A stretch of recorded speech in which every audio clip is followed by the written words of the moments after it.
찬양하고 선포하는 것에 대해서 말씀을 하시는데, 이 말씀과 비슷한 성경절이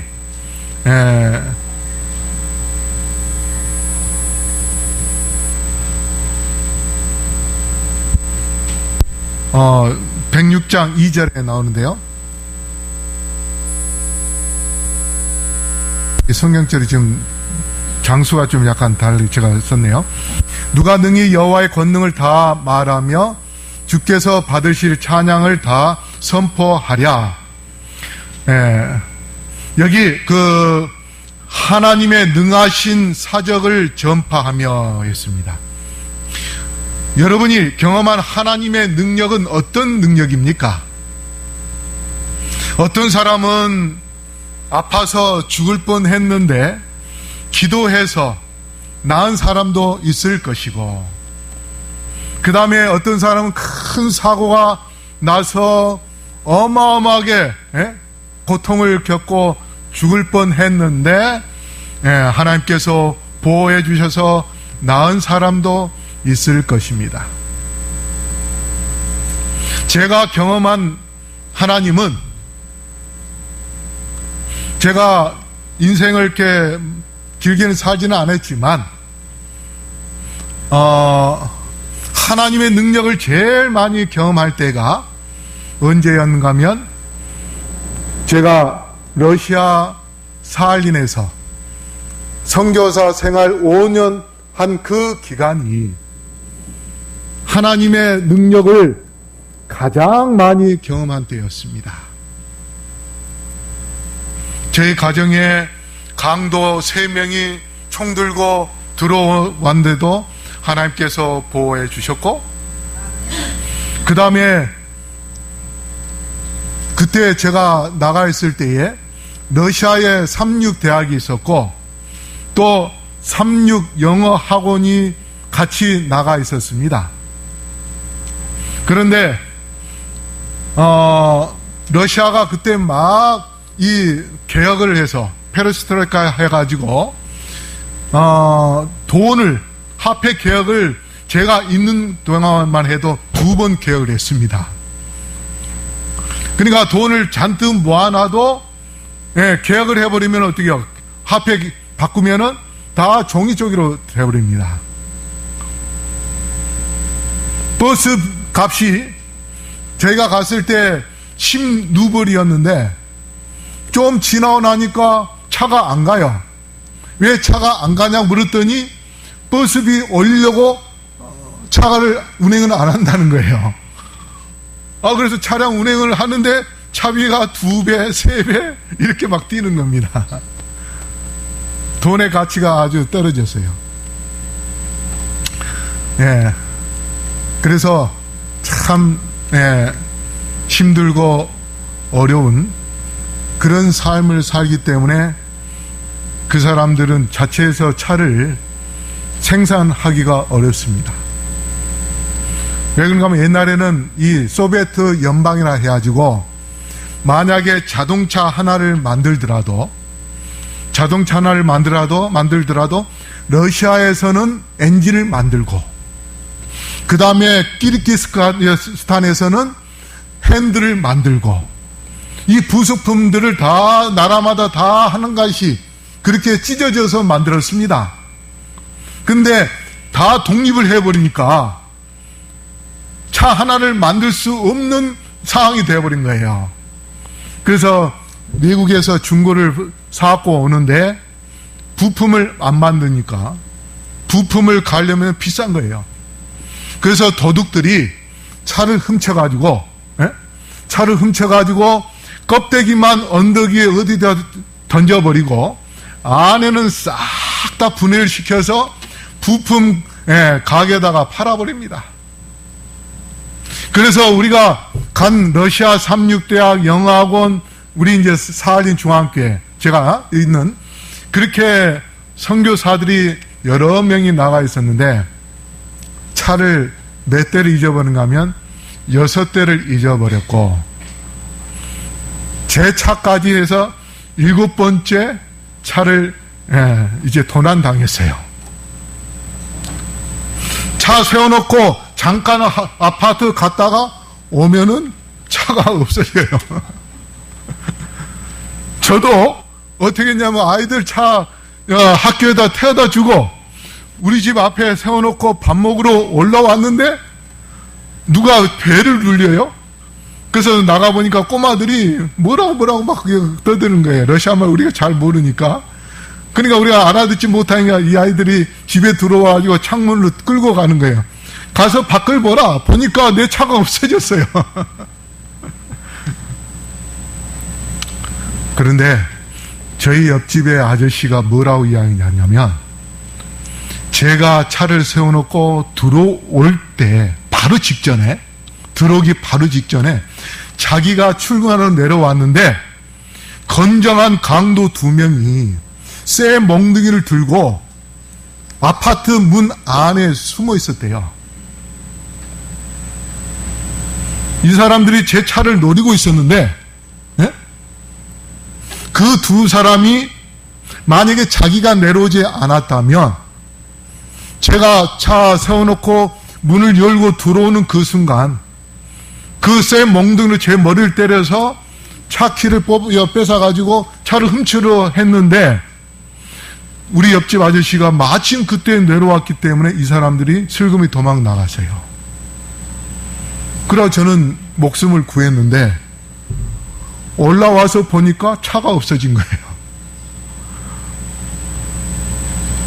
나중에 한참 지나고 난 다음에 한 사람이 우리 집 문 앞에다가 쪽지를 남겨놨는데 주소만 남겨놓고 갔어요. 주소를 보니까 경찰서입니다. 가봤더니 경찰서에서 뭐라 하냐면 그 사할린이 삼천리거든요. 길이가 섬인데 근데 우리가 산 곳은 한국으로 말하면 대구고 저기 북쪽에서 제 차를 경찰에서 찾았다는 거예요. 그래서 알고 보니까 어디냐면 한국으로 말하면 함경북도입니다. 거기에 차를 찾았으니 가서 찾아오라는 거예요. 그래서 다행히 차를 찾아갖고 내려왔는데 차를 찾아갖고 딱 내려오니까 옆에 있는 할머니들이요 깜짝 놀라는 거예요. 이 차 찾았느냐고. 찾았다고. 그랬더니 뭐라 하냐면 이 아파트 단지에서 차 잊어버린 것만 해도 도난당한 것만 해도 수백 대가 됐는데 지금까지 차 찾은 적이 한 사람도 없었는데 당신만 찾았다. 당신이 목사인데 하나님이 당신을 도와줬다. 그 외에 하나님께서 정말 기적 같은 그러한 일들을 5년 동안 행하셨고 5년 동안 침례 준 숫자만 딱 세보니까 222명이었습니다.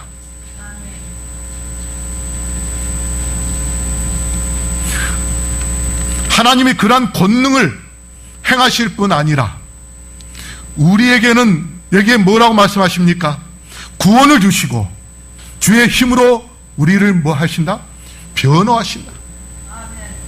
우리 편에 서서 마귀가 우리의 죄를 지적하고 우리를 향하여 공격한다 할지라도 우리가 이 교회에 있기만 하면 우리의 마음속에 예수님이란 이름을 부르기만 하면 예수님은 우리의 죄를 다 용서해 주시고 우리에게 죄인을 하지 않고 의인이라고 그렇게 칭해 주십니다. 그러한 경험을 한 하나님의 은혜를 받은 사람들이 뭐 해야 될까요? 그 능력을, 그 은혜를 여기 사적을 전파하여 한 것처럼 전도하는 겁니다. 그런데 여기 뭐라고 나오냐면 맨 앞에 네 능히 누가 능히 하나님의 능력과 하나님의 영광을 광포할꼬 했습니다. 만약에 하나님께서 이 자리에 오셔서 여러분에게 나가서 누가 전도할까? 전도할 사람 손 들어봐. 그렇게 질문을 하신다면 여러분 어떻게 하시겠습니까?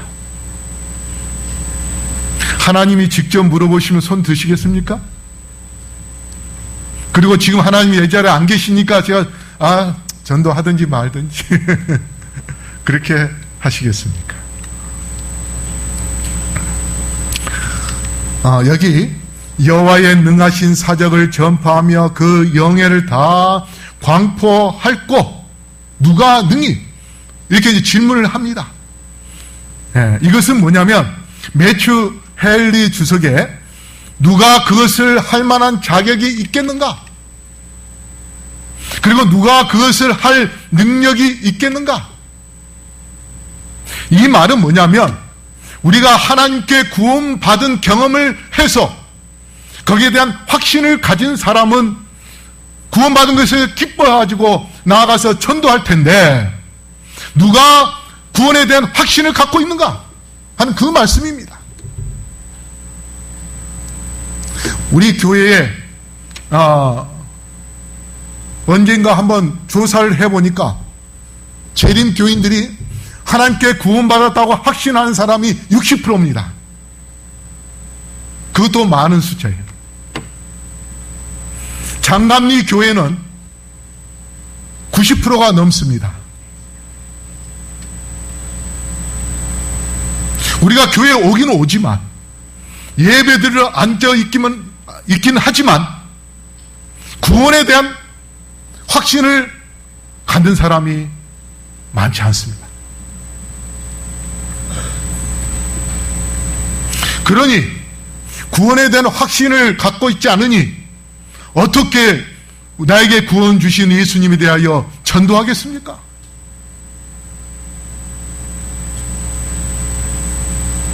그런데 엉터리 교리라 할지라도 이설을 주장하는 것이라 할지라도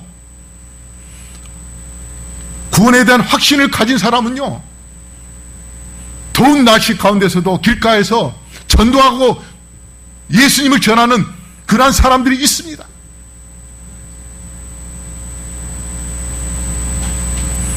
그래서 우리가 하나님의 말씀을 갖고 나아가기 위하여서는 먼저 내 자신이 구원받는 확신을 가져야 되는 것입니다. 근데 구원이 어렵습니까? 쉽습니까? 하나님께서 우리에게 주신 은혜가 어떤 대가로 주십니까? 아니면 거저 주십니까? 뭐 하기만 하면? 믿기만 하면 돼요. 2000년 전에 예수님이 나를 위하여 십자가에 달려 돌아가셨던 그 사실을 믿고 받아들이기만 하면 예수님은 우리에게 구원을 주시겠다고 성경에 약속하셨습니다.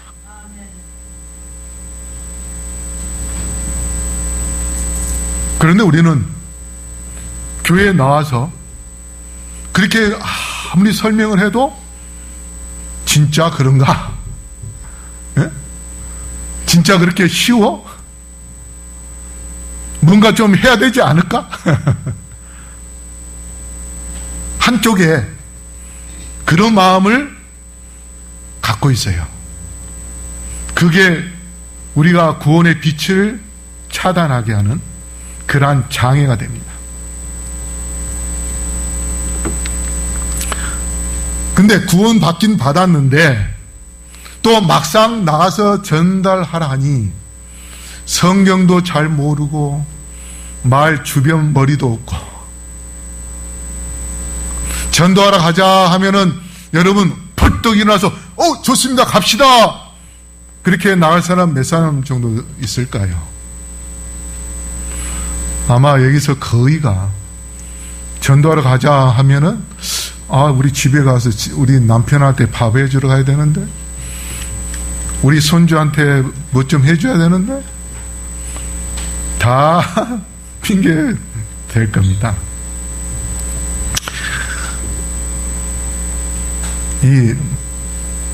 그래서 성경 지식도 부족하고 말하는 것에 대해서 두렵고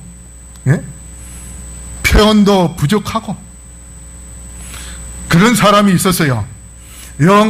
라프 발턴이라는 사람이 있었는데, 이 사람이 구원에 대한 기쁨이 있는데 이것을 뭔가 전하고 싶은데 자기가 말하는 것이 표현할지도 모르고 어떻게 해야 될지 몰라서 고민을 하다가 하나님께 기도했습니다. 하나님, 저 같은 사람이 어떻게 하면 복음을 전할 수 있을까요? 근데 순간적으로 이 사람이 전도지를 만들어서 전도해야 되겠다, 그런 생각이 떠올라가지고 이 사람이 글을 썼습니다. 그걸 책으로 만들었어요. 조그만 소책자로. 그렇게 해가지고 이 사람이 여기저기다가 보냈습니다. 책을. 그냥 무작위로 지도만 이렇게 보고 보냈어요. 대강 동네에 어떻게 해가지고. 그렇게 했는데 서아프리카의 한 시골에 토인이 그 책을 받게 되었습니다. 근데 이 토인이 영어를 좀 할 줄 아는데 영어로 쓰여진 그 책을 딱 읽어보고 거기서 예수님을 만났어요. 회개했습니다.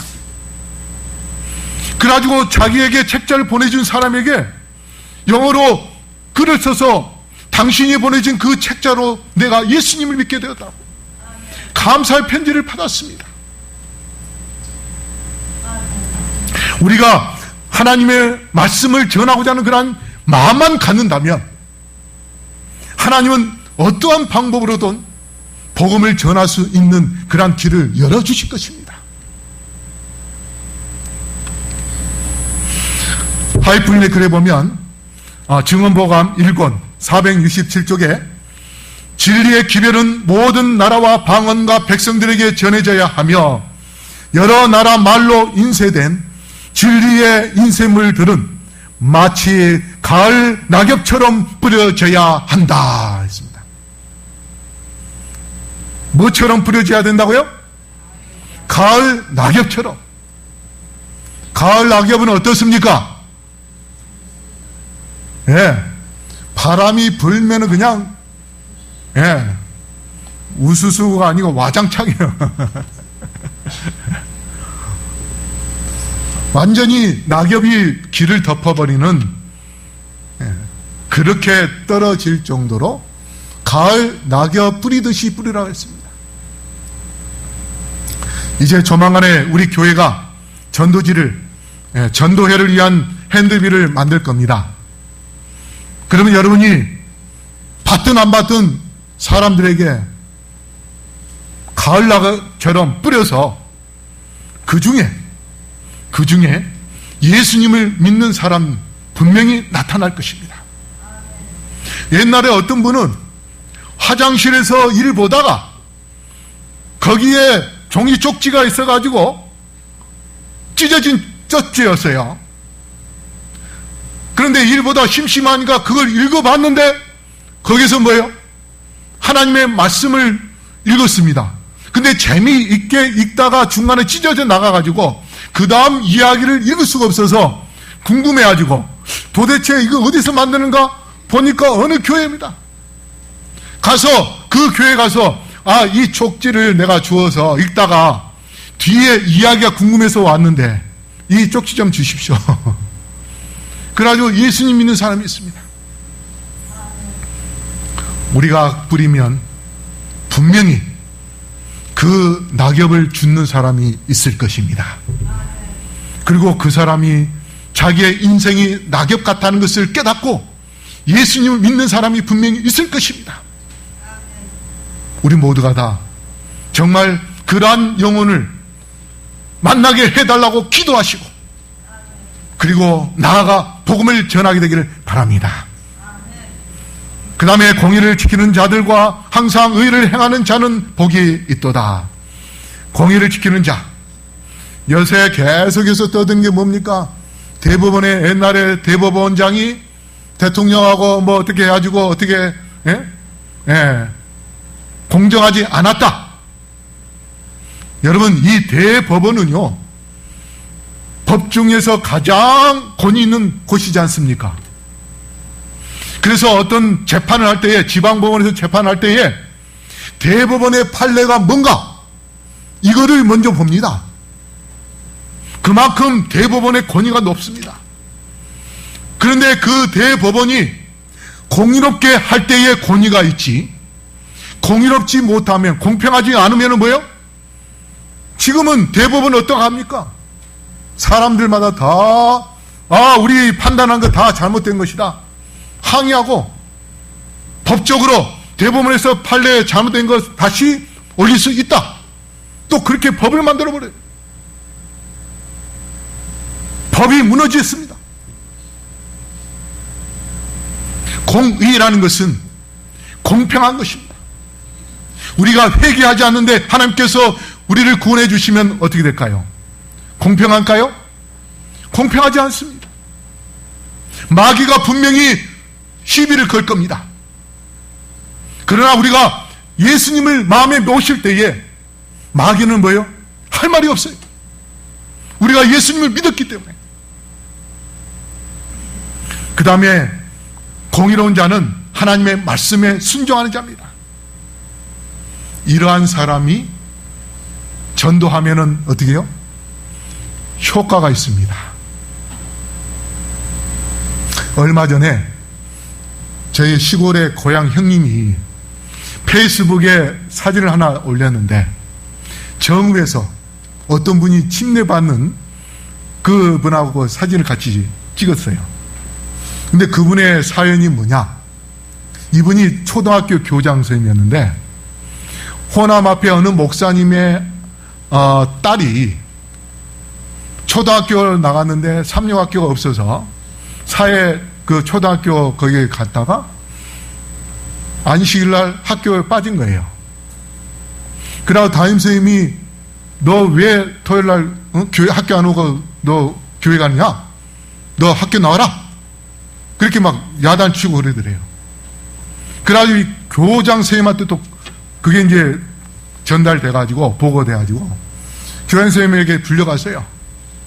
그래서 이 아이가 안식일에 대하여 설명한 겁니다. 그렇게 해서 교장 선생님이 그 아이의 마음을 보시고, 좋아, 내가 여기 있는 동안 너에게 안식일날 학교 안 올 수 있도록 허락해 주겠다. 근데 그 아이가 안식일날 학교를 빠질 뿐 아니라 평상시에는요 모범적으로 학교 생활을 잘 하는 겁니다. 교장 선생님이 그 아이를 주시하고 있었어요. 저 아이가 어떤 아이인가, 어떻게 생활하나. 근데 토요일날 학교만 안 한 것뿐이지 평상시에는 모범적으로 생활한 것을 보고, 이 교장 선생님이 은퇴하고 난 다음에 한 10여 년 넘게, 거의 20년 가까이 지나고 나서 이 교장 선생님이 은퇴하고 나서 이제 심심하니까 교회를 나가야 되는데 친구들이 또 권유하고 하니까 어느 교회로 갈까 고민을 했는데, 순간적으로 뭐예요? 옛날에 그 아이가 생각나가지고 그분 스스로가 정읍에 있는 우리 교회로 나가서 침례를 받았습니다. 우리가 말씀에 순종하면 그것이 감동이 되고, 사람들이 보이지 않게 뭐예요? 그 사람을 통하여 하나님의 영광을 깨닫게 되고 예수님을 믿게 되는 것입니다. 그래서 우리가 공의로운 사람이 돼야 돼요. 하나님의 말씀에 순종해야 됩니다. 참 그리스도인의 삶을 살아야 됩니다. 그렇게 의를 행하는 사람에게 뭐가 있다고요? 복이 있다 했습니다. 복이.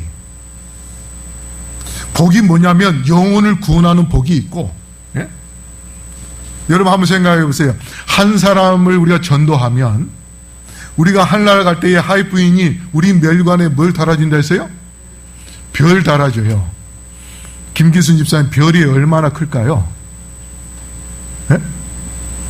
만약에 한 10돈 된다고 생각해 보세요. 지금 한 돈에 얼마입니까? 20만 원 잡으면, 예? 200만 원이 10돈이면. 근데 그거를 영원히 멸류관 쓰고 달고 다녀요. 영원히 쓰고 다니면서 다른 별나라 다니면은 김기순 씨 이제 거기서는 그랬죠. 김기순 이제 자매 그러겠죠. 예? 와, 어떻게 전도에서 이렇게 별자리에 닿았습니까? 그 사람들이 어떻게요? 예? 집사님 보면 칭찬하겠죠, 사람들이. 그러면 영원토록 전도하는 것 때문에 곳곳마다 다니면서 뭘 받아요? 영광을 받는 것입니다. 우리가 한 영혼을 구원하면 이 땅에서 받는 축복도 축복이지만 우리가 하늘에서 누릴 수 있는 영광과 축복은 말로 표현할 수 없는 그러한 놀라운 것입니다. 바로 그러한 복이 공의와 의를 행한 자에게 있다는 것을 기억하시고 우리 모두 말씀에 순종하며 하나님의 뜻대로 예수님을 높이면서 예수님을 열심히 믿으면서 그렇게 충성을 다하는 주의 백성들 되기를 바랍니다. 그런 사람에게 여기 화이트인 주석에 뭐라고 되어 있냐면 하나님은 진실한 마음으로 자기를 섬길 마음을 갖고 있는 모든 사람 속에 새 생명을 불어 넣으실 수 있다 했습니다. 뭘 집어넣는다고요? 새 생명. 그뿐만 아니라 무엇도 주냐면 늦은 미 성령을 주는데 리뷰앤드 1886년 7월 21일자 우리 다 같이 읽어볼까요? 시작. 더듬거리던 혀가 풀릴 것이며 겁쟁이들은 용감한 사람들이 되어 용기 있게 진리를 증거할 것이다. 주여 당신의 백성들을 도우사 영혼의 전에서 모든 더러운 것을 정결케 하사 하나님과 긴밀한 관계를 유지케 하옵소서. 이는 늦음이 성령이 쏟아져 내릴 때 그들이 거기에 참여하는 자들이 되게 하기 위함이니이다. 우리가 하나님의 말씀을 전하면 뭘 내려주겠다고요? 늦음이 성령을 쏟아져 내리게 해주시겠다고 약속했습니다. 어떤 사람이 더듬거리는 혀를 갖고 있는 사람, 전도하러 나가자면 겁쟁이처럼 구석에 피해가지고 몰래 숨어서 전도하러 안 나왔던 그런 사람. 그런데 그들이 말씀을 들고 나아감으로 인하여서 늦음이 성령이 쏟아져 내릴 것이라고 말씀하십니다. 옛날에 충청 앞에 출판부장을 찾아온 사람이 있었는데 말 더듬는 사람이에요. 근데 그 사람이 문서 전도하겠다고 왔어요. 그래서 그 부장이 당신 다른 일을 해보라고. 그러니까 이 사람이 고집을 부리고 전도하겠다고. 그래서 그 사람이 전도하러 나갔는데 예언의심도 욕심도 많죠. 잔뜩 쌓고 나갔어요. 그 출판부장이 저 사람이 한 권이라도 전하고 올까? 그런데 갔다가 온데 빈손으로 온 거예요. 책을 다 전하고 왔어요. 처음에는 친척들에게 팔았겠지. 근데 그게 아니었습니다.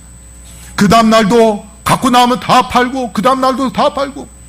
그래서 출판부장이 도대체 저 사람이 어떻게 하는가 따라다녀 보니까 뒤에 몰래 이 사람이 전도하기 전에 집 앞에서 하나님께 간절히 기도하는 겁니다.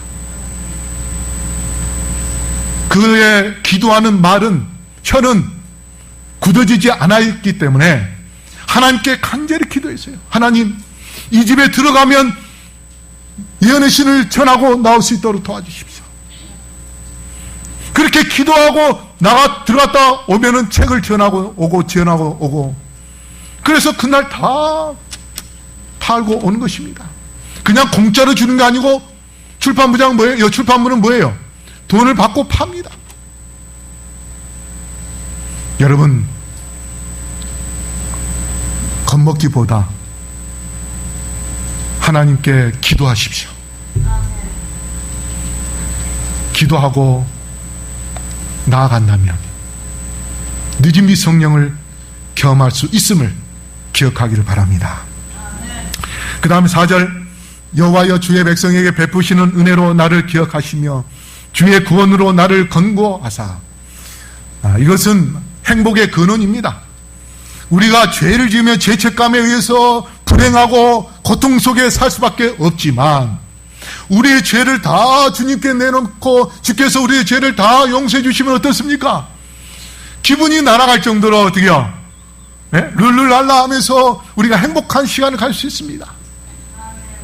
하나님께서 우리에게 베풀어 주신 자비와 은혜는 우리가 누릴 수 있는 가장 근본적인 행복의 근원인 것입니다. 그리고 또 하나님께서 우리에게 구원해 주신 것, 그래서 하나님이 여기에 은혜와 구원을 약속해 주셨는데, 여기 은혜로 기억하시고 하는 것은 뭐냐면 은혜를 베풀어 주시고, 그 다음에 주의 구원으로 나를 권고하사, 이 말은 구원을 베푸사 나로 하여금 구원의 확신을 갖고 하나님의 말씀을 전하게 하옵소서. 여러분, 영혼을 구원하는 것은 이 세상에서 가장 귀한 가치가 있는 것입니다. 자기 혼자를 위하여 사는 이기적인 사람은요, 사람들에게 손가락질 받고, 예? 그렇게 정말 가치 없는 그런 인간이 될 수밖에 없지만, 여러분, 저는 요새 SNS에서 개들이, 동물들이 서로 이렇게 맹수하고 막 싸우는 그런 장면을 이렇게 봅니다. 그런데 한 번은 보니까 새끼 코끼리가 악어에게 그 발을 묵혀가지고 그 악어가 그 새끼 코끼리의 발을 물었어요. 근데 그 옆에 있는 어미가 어떻게 한지 아세요? 악어만 봐도 어떻게요? 무서워서 도망을 해야 하는데 자기 새끼를 구하게 하여 이 어미 코끼리가 발로 악어하고 싸우는 겁니다. 만약에 그 악어가 자기 새끼를 발을 놓고 자기 발을 또 어떻게요? 물 수가 있어요. 그런데 자기 새끼를 구하게 하여 다른 사람의 생명을 구하는데 몸을 던진 사람들은 어떻습니까? 얼마나 가치가 있습니까? 옛날 고대 주신 이수연 씨가 일본에 유학하면서 지하철 철로에 일본 사람이 떨어져 있는데 그 사람을 구해주다가 죽었지 않습니까? 근데 일본 사람들은요, 그 사람을 지금도 잊지 않고 있습니다. 해마다 그 사람의 기일날 사람들이 그 사람의 이름을 기억하고 있습니다. 기억하고 있습니다. 자신만을 위하여 사는 사람은요, 뭐만도 못해요? 예. 그러나 우리가 정말 가치 있는 사람이 되려면 죽어가는 영혼들을 위하여 우리가 복음을 들고 나아가서 그들도 우리와 같이 구원을 받게 하는, 이것이 얼마나 큰 축복이요, 얼마나 큰 행복이요, 하나님께서 우리에게 갖는 그러한 기대인 것입니까? 뉴욕 매츠 구원투수 팀 버크라는 사람이 있는데, 이 사람이 원래 캐나다 몬트리올 엑스포스라는 그 단체 구원투수였습니다. 근데 그 사람이 몬트리올 거기에 살면서 한국 여자아이, 그것도 심장이 구멍이 뚫린 아이, 조그만 아이를 자기 입양을 했고, 그 다음에 과테말라 남자아이인데요, 갑상선과 정신 문제가 있는 아이인데 또 자기 아들로 입양을 했고, 그 다음에 또 한국 여자아이인데 오른손이 없고 심장병에 걸린 아이인데 그 아이도 또 입양을 했고, 베트남 남자아이인데 내반족에 의해서 고통을 겪고 있는 아이를 또 자기 아들로 입양을 했습니다. 그러고 난 다음에 뉴욕 매츠 그 유명한 야구 그쪽으로 가게 되었습니다. 연봉이 1990년대인데 91년도인데 연봉이 200만 달러입니다. 1년에 22억 벌 수 있어요. 그런데 뉴욕으로 출발하기 전 세 번째 딸을 심장 수술을 하게 되었어요. 근데 그 아이가 심장 수술을 하고 나서 회복이 잘 안 돼가지고 사경을 헤매고 있을 때에 자기 부인만 두고 갈 수가 없어서 이 사람이 어떻게 한지 아세요? 내가 지금 있을 곳이 야구장이 아니고 바로 지금 우리의 가족들과 함께 있어야 된다. 그래서 그 연봉 200만 불짜리 그것을 포기하고 거기서 은퇴를 선언하고 자기 부인과 함께 세상 사람들이 버려진 그러한 아이들을 자기 자식으로 삼아가지고 사랑을 준 그러한 훌륭한 사람이 있습니다. 바로 이 사람입니다. 우리가 그러한 믿음을 갖는다면 장성한 분량에까지 이를 텐데, 리비언대에 나오는 말씀입니다. 그들은 그리스도의 장성한 분량으로 성장할 것이며 크게 성령에 참여한 바 될 것이다. 그들을 부흥시키시고 강하게 하셔서 환난의 때를 통과하게 하는 것은 늦은 빛 성령이다. 그들의 얼굴은 셋째 천사를 따르던 그 빛의 영광으로 환하여질 것이다.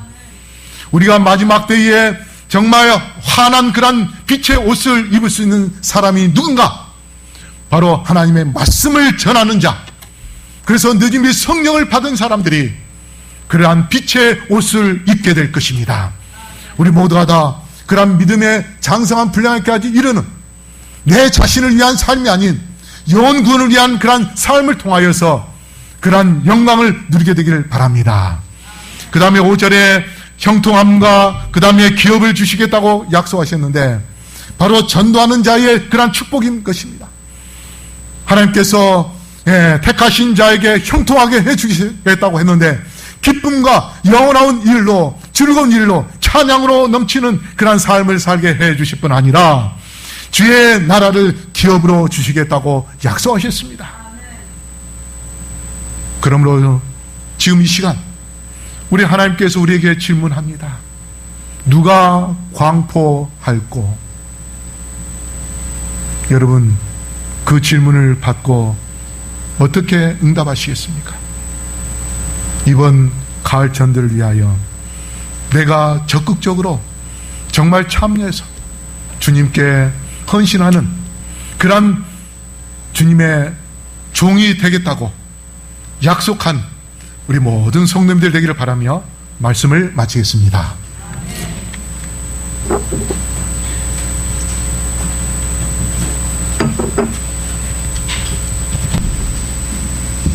다 같이 일어나셔서 마치는 찬미 544장. 주님, 주의 능력과 영광을 광포하기를 원하오니 성령께서 함께 하시고 우리를 인도하여 주시옵소서. 가을 대전도의 때에 우리가 열심히 가을 낙엽처럼 말씀을 뿌림으로 많은 영혼들을 주님께 인도하고 드리는 우리 모두가 되게 하여 주시옵소서.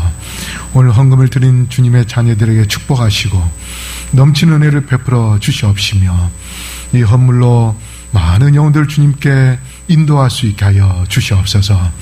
이제는 아버지 하나님의 놀라우신 은혜와 예수 그리스도의 다음없는 사랑과 성령의 교통하심이 여기 머리 숙인 영혼들에게 영토로 함께하여 주시옵기를, 우리를 구원하시며 우리를 통하여 영광받기를 원하시는 예수 그리스도의 이름으로 간절히 축원하옵나이다.